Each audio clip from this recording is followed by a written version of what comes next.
O Senhor esteja convosco. Proclamação do Evangelho de Jesus Cristo segundo João. Naquele tempo, Jesus foi para o Monte das Oliveiras e, madrugada, voltou de novo ao templo. Todo o povo se reuniu em volta dele. Sentando-se, começou a ensiná-los. Entretanto, os mestres da lei e os fariseus trouxeram a mulher surpreendida em adultério. Colocando-a no meio deles, disseram a Jesus: Mestre, essa mulher foi surpreendida em flagrante adultério. Moisés, na lei, mandou apedrejar tais mulheres. Que dizes tu? Perguntavam isso para experimentar Jesus e para terem motivo de o acusar. Mas Jesus, inclinando-se, começou a escrever com o dedo no chão. Como persistisse em interrogá-lo, Jesus ergueu-se e disse: Quem dentre vós não tiver pecado, seja o primeiro a atirar-lhe uma pedra. E, tornando a inclinar-se, continuou a escrever no chão. E eles, ouvindo que Jesus falou, foram saindo um, a começar pelos mais velhos. E Jesus ficou sozinho com a mulher que estava lá, no meio do povo. Então Jesus se levantou e disse: Mulher, onde estão eles? Ninguém te condenou? Ela respondeu: Ninguém, Senhor. Então Jesus lhe disse: Eu também não te condeno. Podes ir, e de agora em diante não peques mais. Palavra da nossa salvação.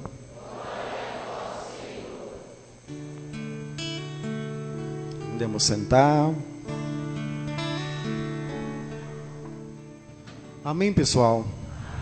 Às vésperas do domingo de Ramos, nós temos o 5º domingo da Quaresma, com essa temática da mulher que foi flagrada em adultério, cometendo adultério.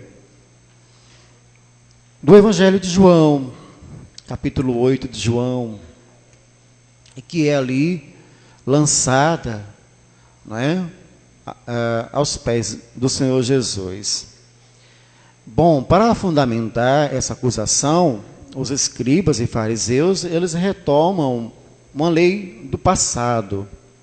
Então, se de Isaías até Jesus já existe uma grande diferença com relação ao tempo, né, aproximadamente 800 anos depois, imagina de Moisés até Jesus e Moisés até o Novo Testamento. Esse tempo, né, se prolonga mais ainda. Mas eles resolvem resgatar essa lei do passado. E essa lei está presente em Levítico 20:10, está presente em Deuteronômio 22:23. Nos dois casos, nas duas citações, a condenação não se dá apenas para a mulher. É o homem e a mulher. Pergunta aí, por que só a mulher que está na cena? Olha para o seu esposo e fala: peraí, onde é que você está nessa cena? Verdade. Então perceba, se depois da morte de Jesus, os escritos paulinos, ou os evangelhos, o evangelho de 100 anos depois da morte de Cristo, né, foi escrito como esse de João, por exemplo.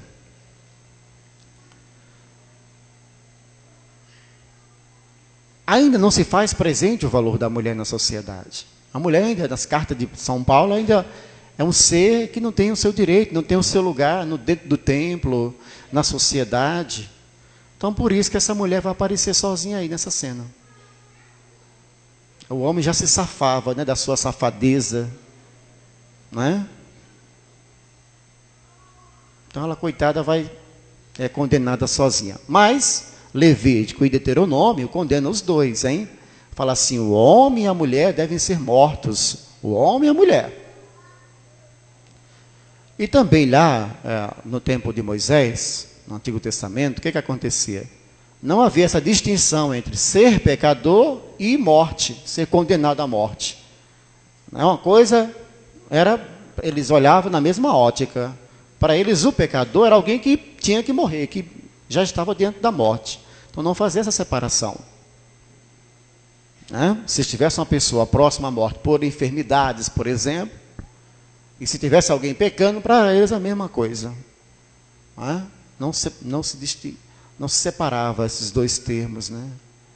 Então, quem estivesse no pecado, aos olhos daquela sociedade, já estava condenado à morte. Não apenas esse do adultério, mas qualquer outro pecado. Então, para buscar fundamentação, eles mencionam essa lei. Repito, uma lei antiga, arcaica, em desuso, esquecida, não mais praticada. Porque se fosse praticada, a mãe de Salomé não teria pedido a cabeça de João Batista, teria? Porque ela estava em adultério. Sim ou não? Então por que não foram lá condená-la? Porque já era algo que não estava mais em uso. Então, se não está mais em uso, é uma coisa do passado, por que é resgatado? Com o intuito, diz o Evangelho, de arrumar meios para condenar o Senhor. Aí você vai entender por que essa lei antiga é resgatada. Com o intuito de arrumar meios, ferramentas, assunto, argumentos, para condenar o Senhor. Então, quem é que está sendo condenado? É a prostituta ou é o Senhor? É o Senhor. As pedras estão direcionadas para quem? Para a prostituta ou para o Senhor? Para o Senhor. Escribas e fariseus. Eles não aceitam aquele justo que está ali sentado, que tem ensinado, que tem incomodado, que tem falado algumas verdades que atinge, que fere, sim, no comportamento errôneo, falso, hipócrita que eles estavam apresentando. Então essa mulher, essa prostituta, é um bode expiatório na questão, é o que menos interessa. É o que menos interessa. É um subterfúgio, assim. Vamos pegar aí, vamos ver o que ele vai falar. Então tinha duas intenções, duas prioridades. A prioridade dos escribas e fariseus era assim, arrumar argumentos, meios, fatores para condenar o Senhor. Essa era a prioridade deles, com aquela cena, com aquele carnaval que fizeram em torno dessa prostituta. Uma mulher acostumada a estar lá no seu ponto, a sair com os homens, inclusive com muitos daqueles mais velhos que estavam ali com as pedras na mão, já tinham usado o seu corpo, já tinham deitado sobre o seu corpo. Nunca fora condenada. Nunca. Estava tudo muito bem. Então veja que ela é só um bode expiatório mesmo, de fato. A segunda prioridade, fora essa dos escribas e fariseus, era a prioridade de Jesus. Enquanto eles pensavam em arrumar argumentos para condená-lo, Jesus pensava, naquela oportunidade, em mostrar, em revelar para eles qual era a atitude de Deus mediante o pecado e o pecador. No sentido de mostrar toda a misericórdia, todo o amor, que assim é próprio de Deus. Então são objetivos diferentes, um com o objetivo de condenar, o outro com o objetivo, aproveitando a oportunidade, a ocasião, para não se perder, de mostrar qual era o olhar de Deus sobre o pecador, sobre a miséria humana. E revelar dentro desse olhar toda a misericórdia do Senhor. Muito bem. A mulher é arrastada do seu ponto, o homem que estava com ela foi deixado de lado e jogada aos pés do Senhor Jesus, lançada aos pés do Senhor Jesus. Lembrando que essa mulher quer simbolizar cada um de nós, todos os pecadores, ninguém se sinta longe dessa imagem. Senta-se bem próximo, Todos os pecadores, lançados aos pés do Senhor Jesus. essa mulher foi apanhada em flagrante adultério, e a lei de Moisés pede que possamos condená-la à morte, e você o que fala, o que diz? E aí, contrariando, né, toda essa argumentação, Jesus nem vai dizer que ao extremismo da coisa, que ela deve ser condenada, que ela deve morrer, e nem vai dizer que ela é uma santa, que ela não merece nenhum castigo. Nem fala uma coisa, nem fala outra. Ele faz aqueles homens e mulheres refletirem sobre seus próprios pecados. Quem dentre vós não tiver pecado, que atire a primeira pedra. É como que se dissesse assim: eu sei que essa bendita é pecadora. Não precisa vocês vir me dizer não. Agora, e vocês? O que vocês são? Pergunta a essa pessoa: e você? O que você é? Força, colega, você que está com a criança. E você? Ou seja, quem não tem condições de analisar suas próprias faltas, suas próprias misérias, enxergar seus próprios pecados, não pode olhar para o pecado do seu próximo, amém? Diga para essa pessoa: você não pode olhar para as minhas faltas. Diga: repare ante as suas.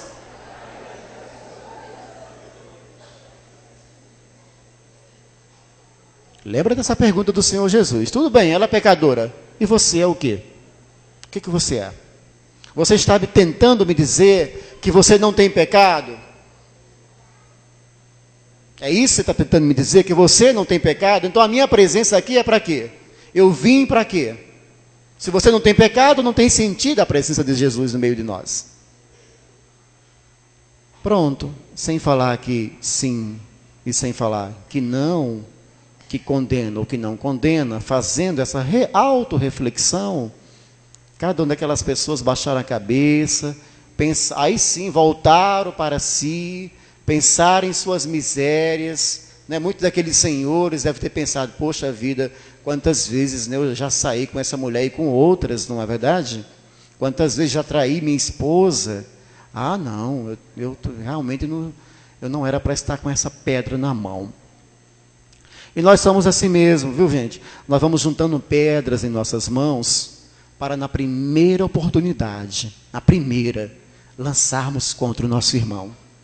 Pedras de rancores, de ira, de raiva, de inveja, não é? E aí vamos juntando um monte de pedra.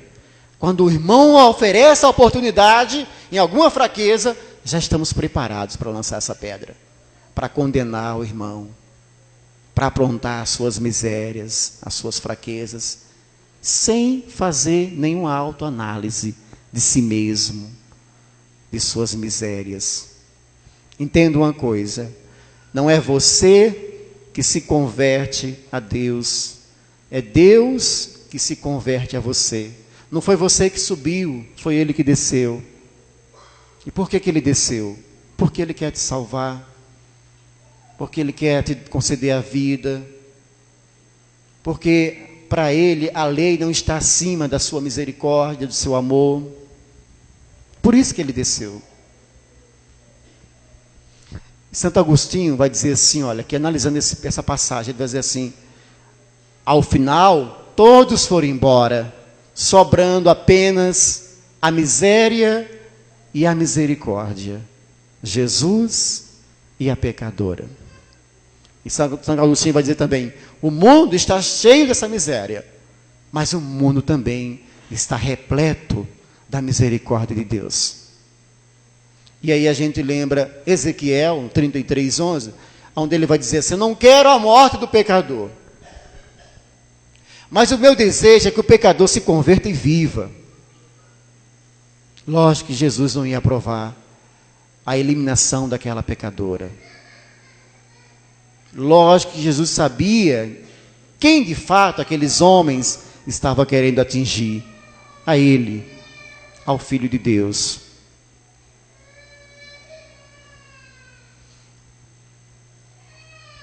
E ao término dessa caminhada quaresmal que nós estamos concluindo, que você seja capaz de absorver toda a misericórdia, todo o amor de Deus. Lembrando que Ele não aprova o pecado de forma nenhuma. Deus ama o pecador, mas odeia o pecado. E é o que Jesus vai falar no finalzinho para essa mulher. Ninguém te condenou, eu também não te condeno. Perceba que a mulher em nenhum momento pede perdão a Deus, nem pede perdão a Jesus. Ela tem vergonha até mesmo de olhar para Ele. Ela está cabisbaixa, né? Com o rosto no chão. Mas mesmo assim, sem pedir perdão ou sem mostrar nenhum arrependimento, Jesus diz, eu também não te condeno. Mas aí vem a orientação, não é? Ides e não peques mais. Ides e não peques mais. Então você, diante do Senhor, você que está caído diante dele, a liturgia te convida a isso nessa manhã, você vai se levantar com a força do Espírito, mas com esse imperativo, né? Ides e não peques mais. Você possa levar isso a sério. A misericórdia é bom, o amor do Pai é grandioso, mas haveremos de também colaborarmos, oferecer a nossa parte, né? Fazemos a nossa parte, no sentido de evitar todo tipo de pecado. Ides e não peques mais. Faça assim aí, você que está me olhando agora com a mão. Isso. Aí você que está do lado dessa pessoa que estendeu a mão, põe a outra mão na mão dela, segura algo e joga no chão. São as pedras. Joga no chão. Agora olhe para ela e diga, eu e você temos telhados de vidro. Nem eu posso lançar em você, e nem você pode lançar em mim. Louvado seja nosso Senhor Jesus Cristo.